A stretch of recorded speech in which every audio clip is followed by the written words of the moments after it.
Connect and Create.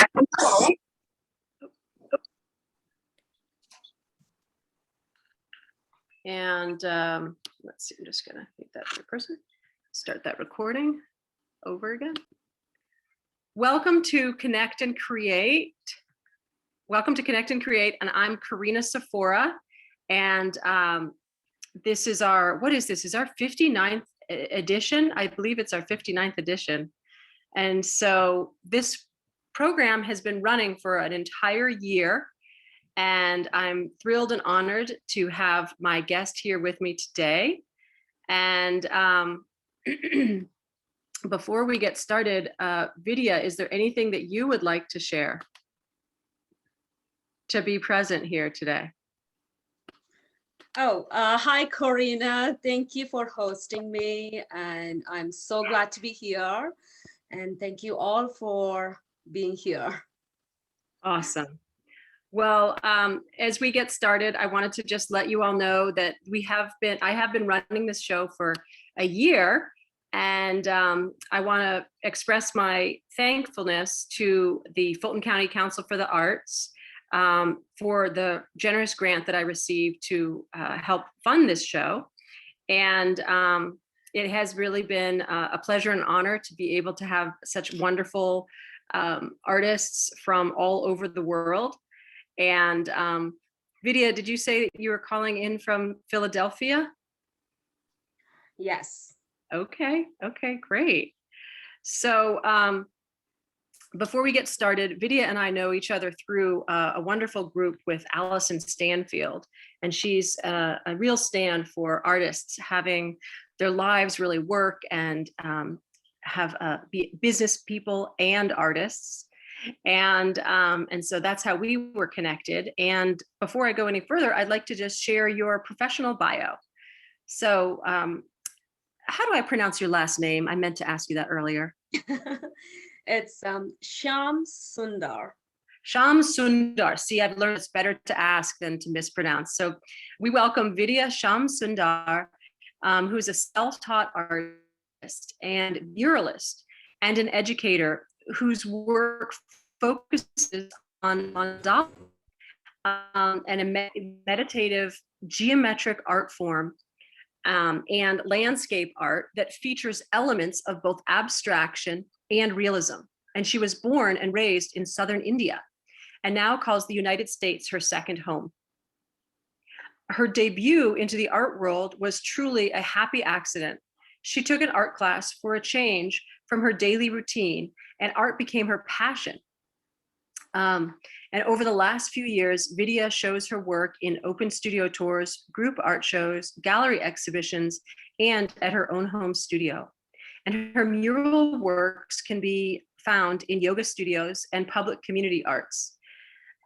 She also offers teaching workshops at her art studio and local art centers and yoga studios and on-site private events. And Vidya holds a degree in economics and finance and previously worked in the business industry and later chose to be a stay-at-home mom. And she lives in downtown Pennsylvania, downtown Philadelphia. Downingtown, Pennsylvania. Oh my goodness, thank you. I messed it all up, each and every one.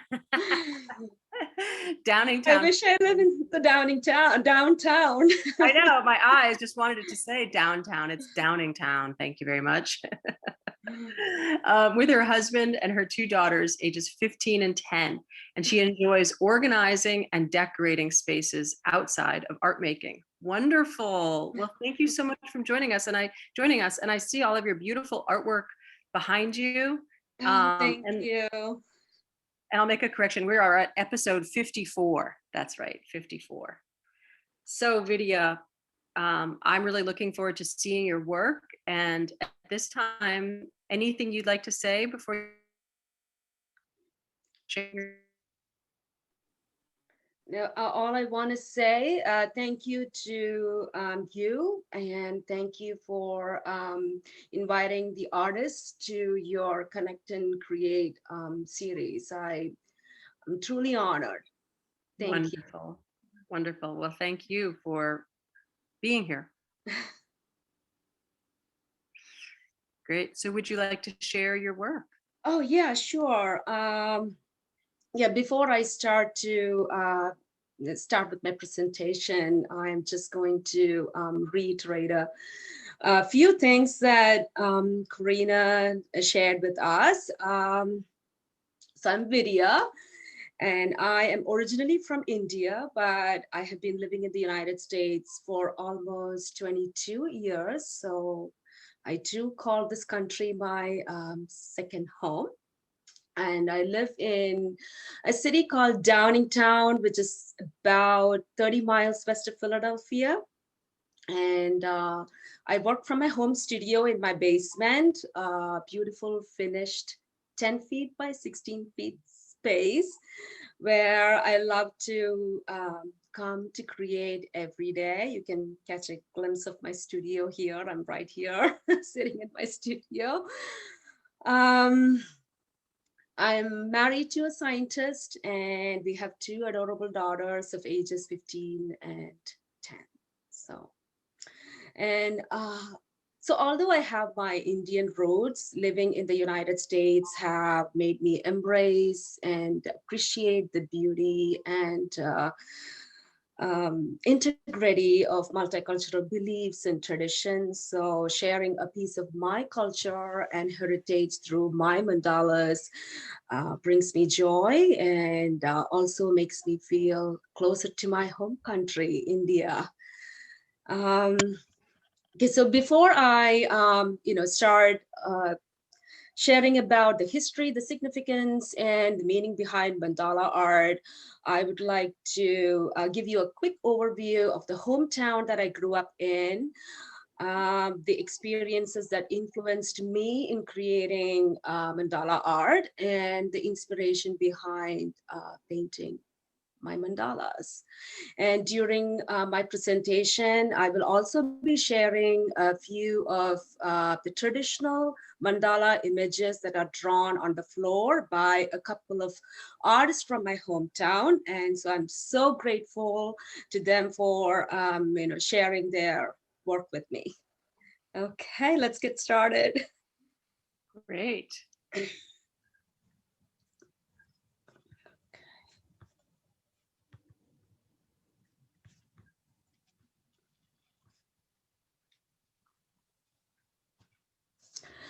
I grew up in a small town called Palakkad in the state of Kerala, which is a coastal state that is situated between the Arabian Sea and the Western Ghats.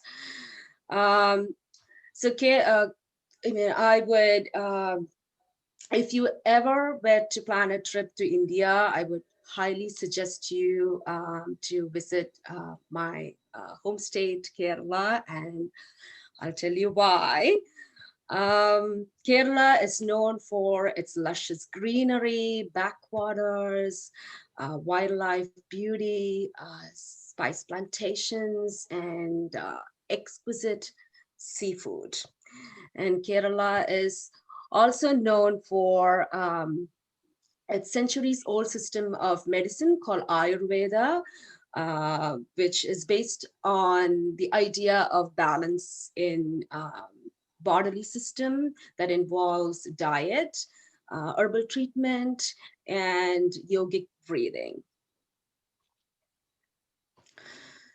I was brought up in a pious middle class family. So I was brought up in a religious joint family, meaning extended family members lived in the same household beside my uh, mom, myself, my dad, my siblings, like aunts, uncles, grandma, and grandpa. So I grew up in a big family. Um, so my family practiced every religious occasion with much diligence and devotion. So therefore, my upbringing gave me an opportunity to understand the significance of family rituals, the power of uh, prayer and spirituality and the value of community connections.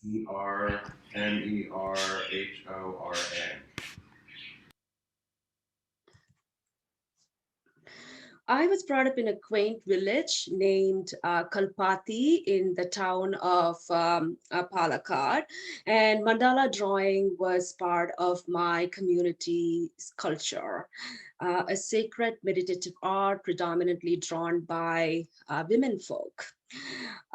During any religious ceremony, huge mandalas were made with rice paste, and the event was presided by a priest offering flowers to a deity while chanting mantras. So, my family invited friends and neighbors to partake in the event, which was followed by an elaborate serving an elaborate homemade feast.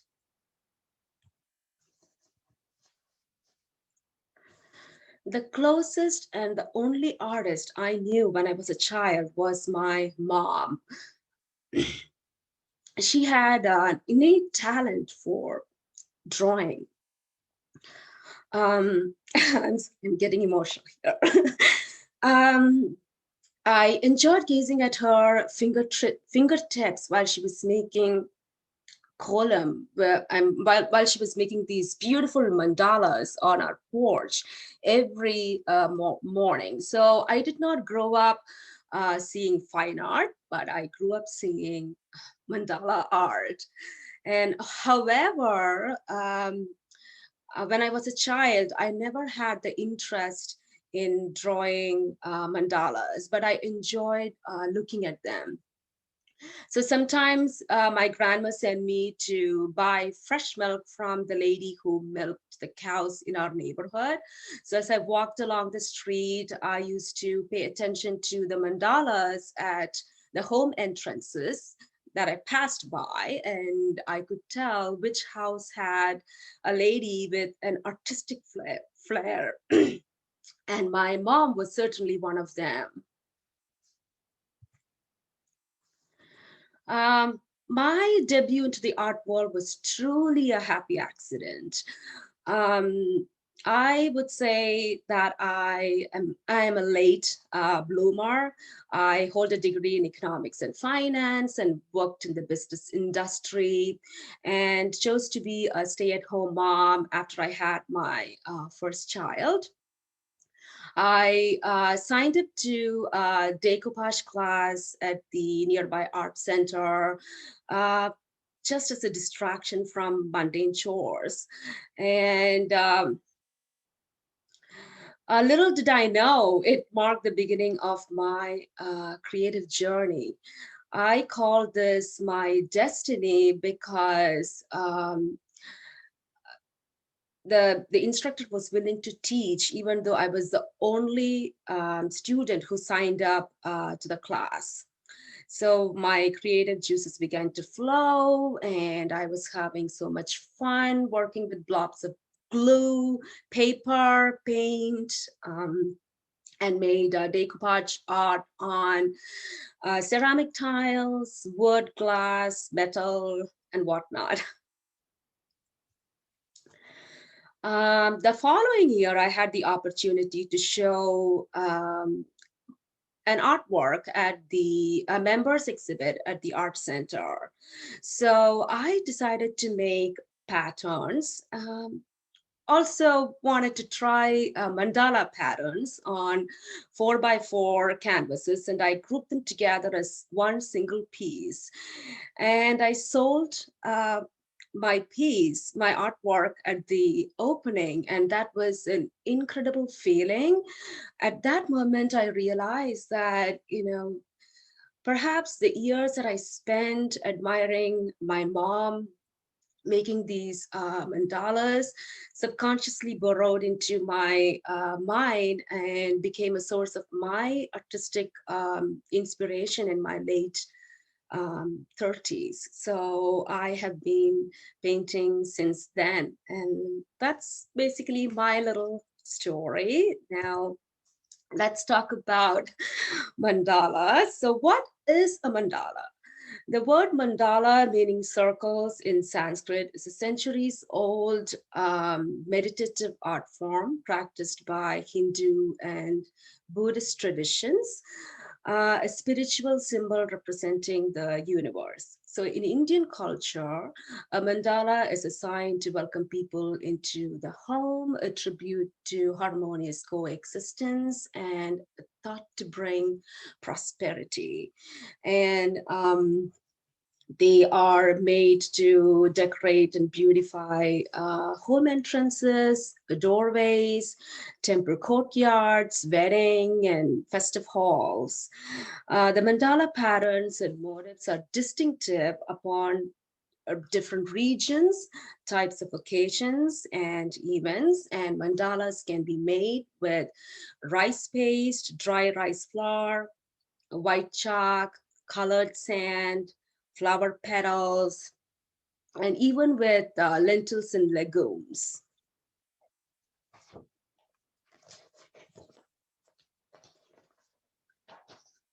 So now we are going to talk about different types of mandalas.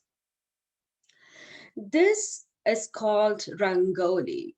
Rangoli drawings are popular in northern India and they are made during occasions like Diwali, known as the Festival of Lights, Navratri, the Festival of Nine Nights, and Holi, the Festival of Spring. Rangoli is a vibrant and colorful mandala made with powdered sand, and the pigments are made either with natural or synthetic dyes. And so the way to make a rangoli is you hold a pinch of colored sand between the thumb and your index finger. You hold it firmly, and then you drop it on like about an inch above the floor, pushing the thumb and gently against the index finger. And that's how you make rangoli patterns. And the objects that we see on a day-to-day basis are used as motifs when making rangoli, like flowers, birds, lamps, conch, um, images of Hindu deities, etc. This is a type of mandala called Pookalam, and which is very popular in my hometown or home state. So people of Kerala make a Pookalam during a festival called Onam, which is a 10-day festival to welcome the legendary king Mahabali. And so they make these geometric patterns on wet sand and then artistically fill them up with gorgeous varieties of flowers and petals. This is the quaint village that I grew up, which is called Kalpati, and today it is called the Heritage Village of Palakkad. So my mandala drawings are largely influenced by the traditional ancient South Indian art form called kolam, which is a ritual practiced by women in the state of Tamil Nadu. And although kolam is a symbol of many households in the state of Tamil Nadu, the village that I grew up had the community, our community had their ancestral families origins either in Tamil Nadu or in Kerala. So, and the Palakkad, the city of Palakkad, it bordered the state of Tamil Nadu. So our community had the influence of both the cultures from Kerala and also from Tamil Nadu. And a few families practiced the kolam ritual, that is making mandala patterns every day before dawn. And my family also honored and practiced this beautiful tradition. And so today, parts of Kalpati have been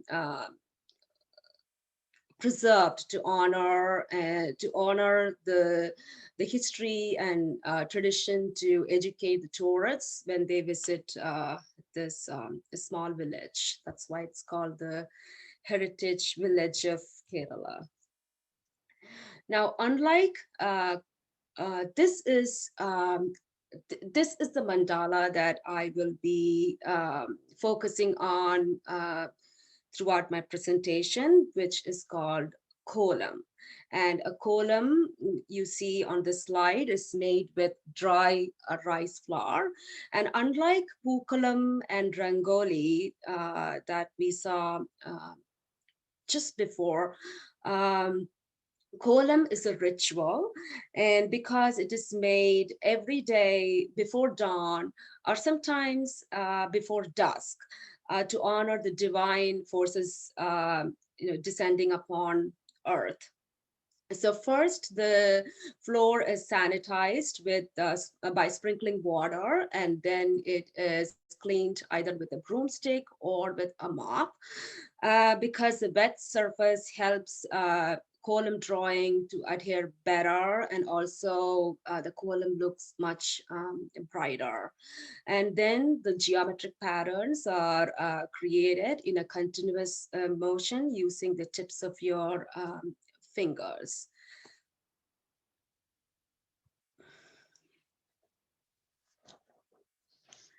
Now, column drawings on a threshold. A threshold is a horizontal strip of wood or stone framing the bottom of a doorway or a doorstep at the entrance of a home.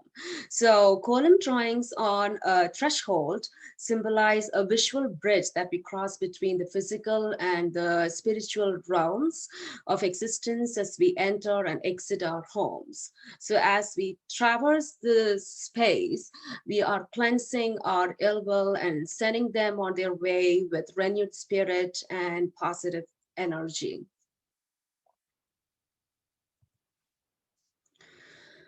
I recall my mom effortlessly making stunning mandalas on her porch every day in my hometown of Palakkad. So I admired her rhythm, grace, and spontaneity while she was making the kolam with form, precision, and symmetry. So a new mandala was made every day, no matter what, whether it would get washed off by rain, swept away by wind, eaten by tiny insects, or smeared around by playful children. And mandala making is a sacred ritual symbolizing the impermanence of human existence.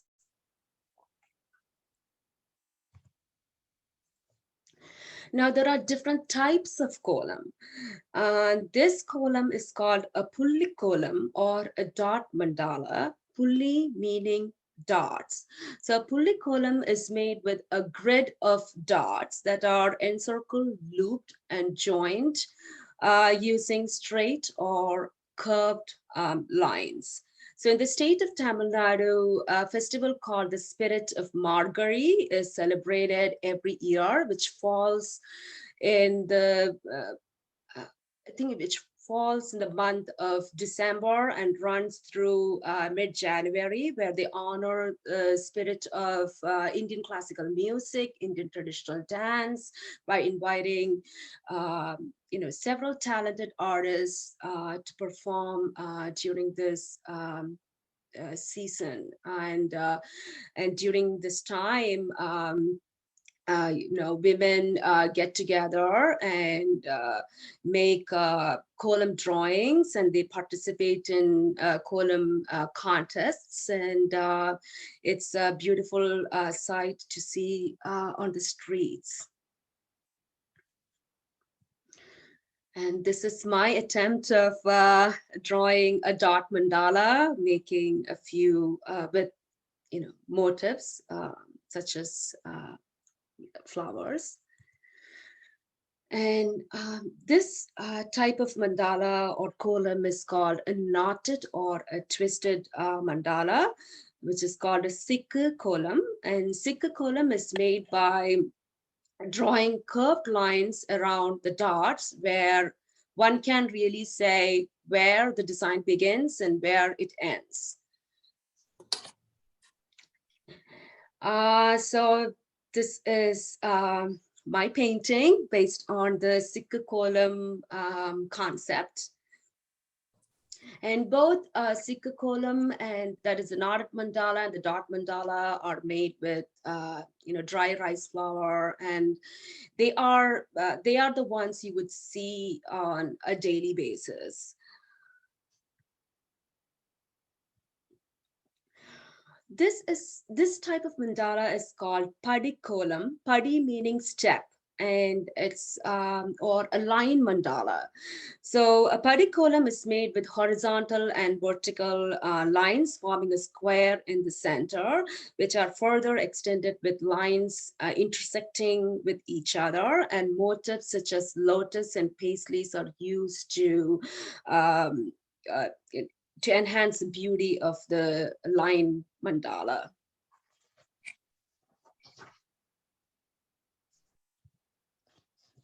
Great. And this is my painting called Festive Spirit, representing the Padi kolam style. Excuse me, just making sure that I have.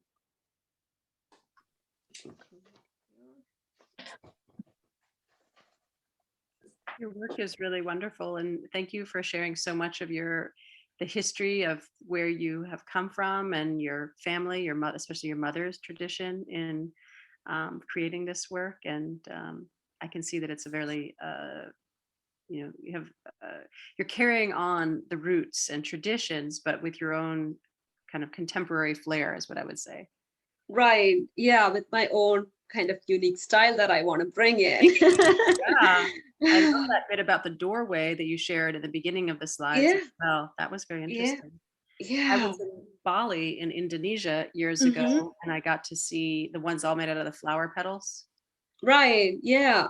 Beautiful Yeah. mandalas for, what is that holiday that happens right around now? The That's called Pookalam, which poo meaning flower and uh-huh. kalam meaning a sketch.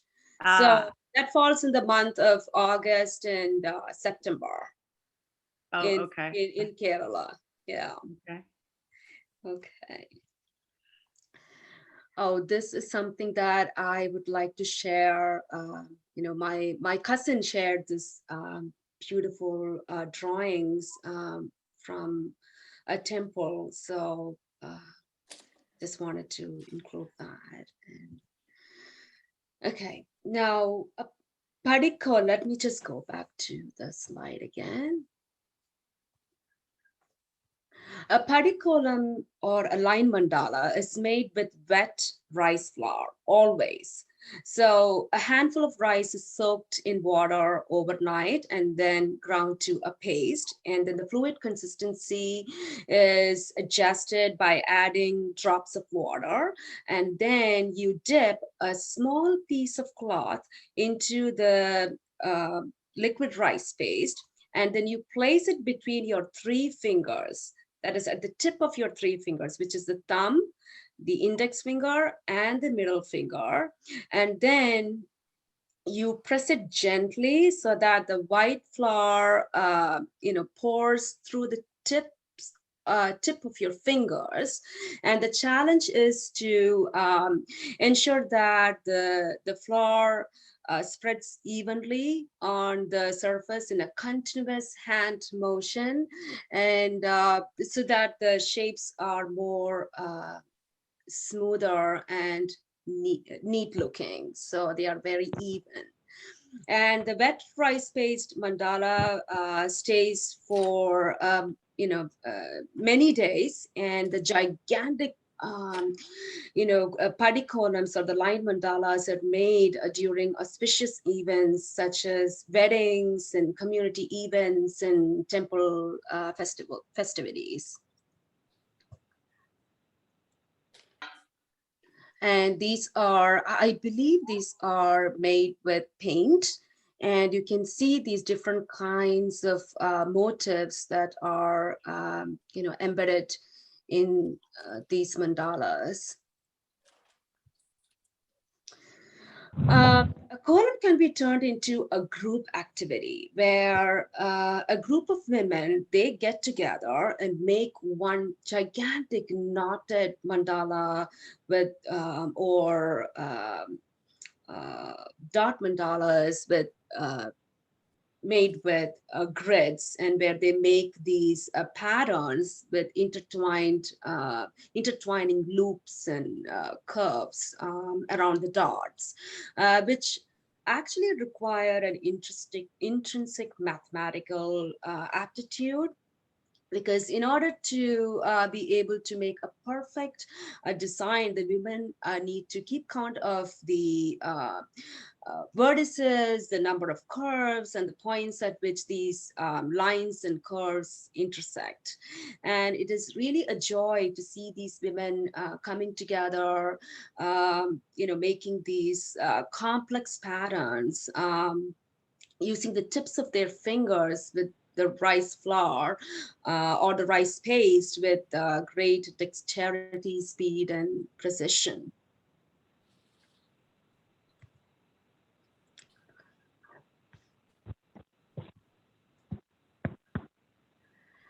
A drawing and painting a mandala gives me a sense of belonging and identity, a pathway to reunite with my childhood, a practice that makes me feel closer to my home.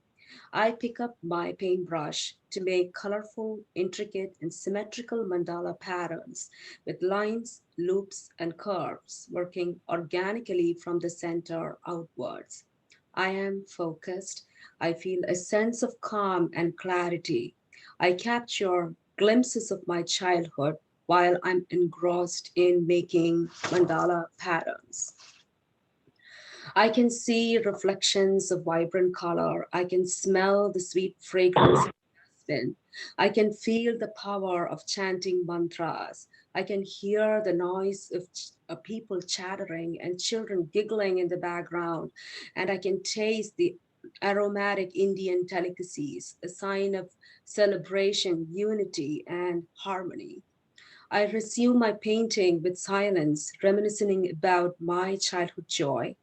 Gently, I put my paintbrush down and my thoughts begin to fade away. Through symbolism and motives, a message continues to resonate.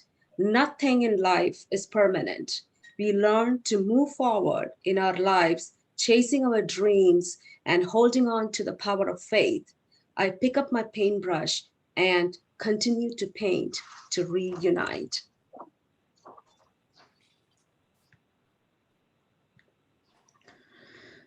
So when a person looks at mandala, the symmetry of geometric patterns manifests into vibrations, which helps the person calm the mind. And because the observer's brain responds to the visual patterns, creating an inner peace and calmness um, in their minds. And it is said that in the making of a column, all the 6 categories of mathematical skills are involved: counting, identifying, measuring, designing, experimenting, and explaining. A mandala is a symbol of auspiciousness and divinity, signifying the interconnected existence of humans with nature and the cosmos. We could say that they are an embodiment of rhythms, a rhythm that creates a positive vibrations and inside and outside our space.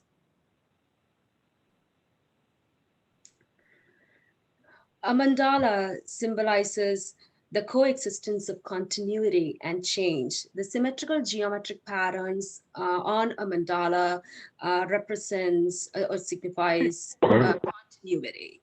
And the ritual of destroying a mandala and creating a new one every day represents change. Although the word mandala has a religious inference, since the practice of mandala making originated in the Hindu and Buddhist traditions, people from various cultural backgrounds have embraced this divine meditative art form. Mandalas reflect an aura of holiness and positivity in our space, and they can be viewed as an instrument to facilitate purification and healing to our body, mind, and soul. The process of making a mandala helps us to open and empty our minds. Typically, a mandala drawing is begins with the center as a starting point and radiating out further with symbols and designs. The center is the universe, which is the awakening point, and the mandala patterns that develop and radiate from the center symbolize the beginning of each person's journey toward knowledge, wisdom, and enlightenment. So, overall, a mandala represents a balance of body and mind infused with focus and clarity. Where there is a rhythm and balance, there is peace. With that note, I conclude. Namaste.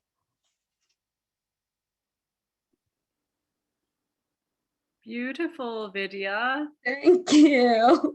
Great. And for those of you that are watching, Vidya's got her, if you want to see her website or follow her on Instagram or Facebook, feel free to take a screenshot of this. And Vidya, would you like to take any questions and answers from people? Sure. Or do you have more that you wanted to share with us? It's just that I hope that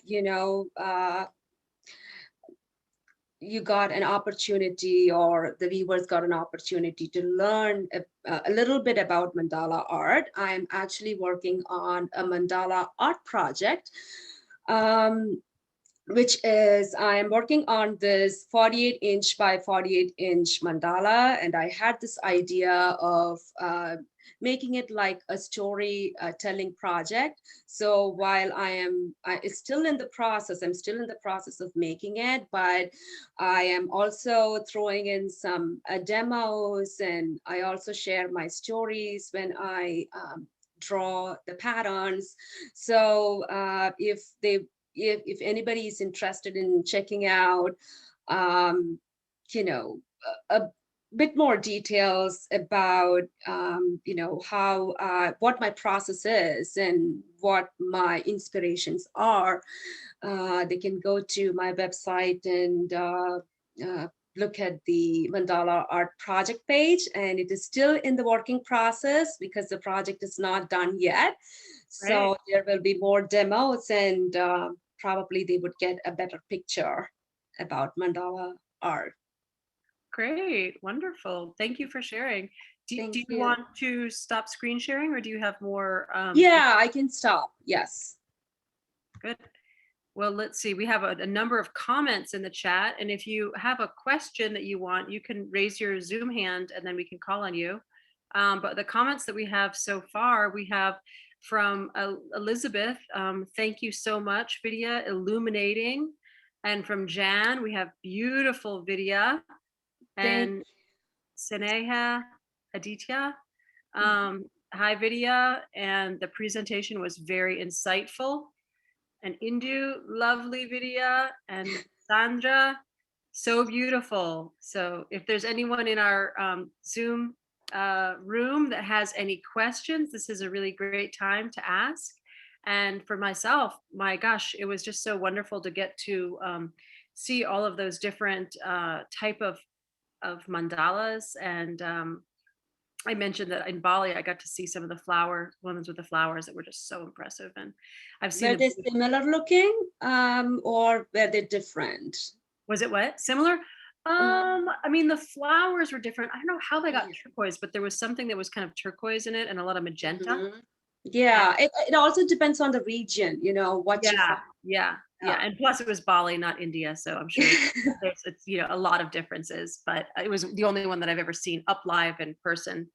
Yeah, And I'm sure in those Southeast Asian countries, it's not just India that they practice this tradition. Like, sure, in Thailand, Sri Lanka, they have this mandala practicing tradition. Yeah. yeah.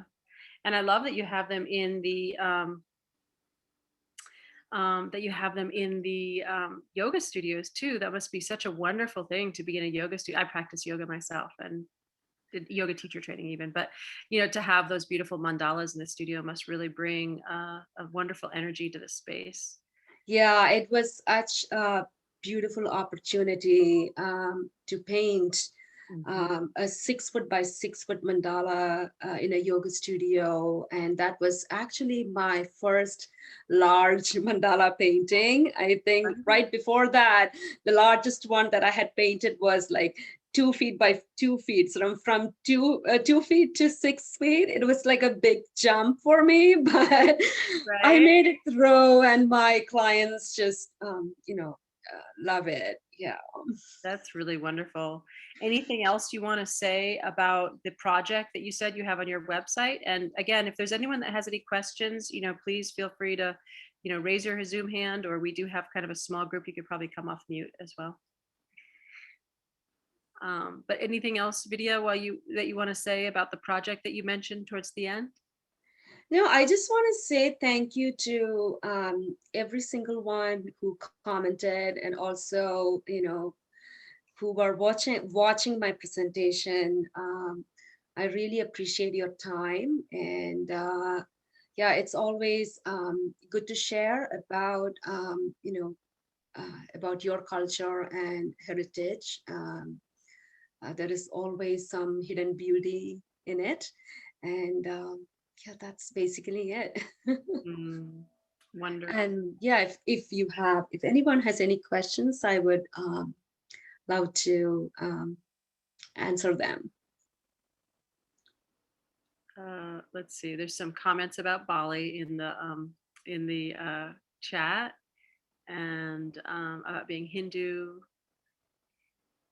state is Indonesia. Well, Indonesia is a Muslim country. Bali is a Hindu majority state. Hence, they too have this practice. Yes, wonderful. Thank you.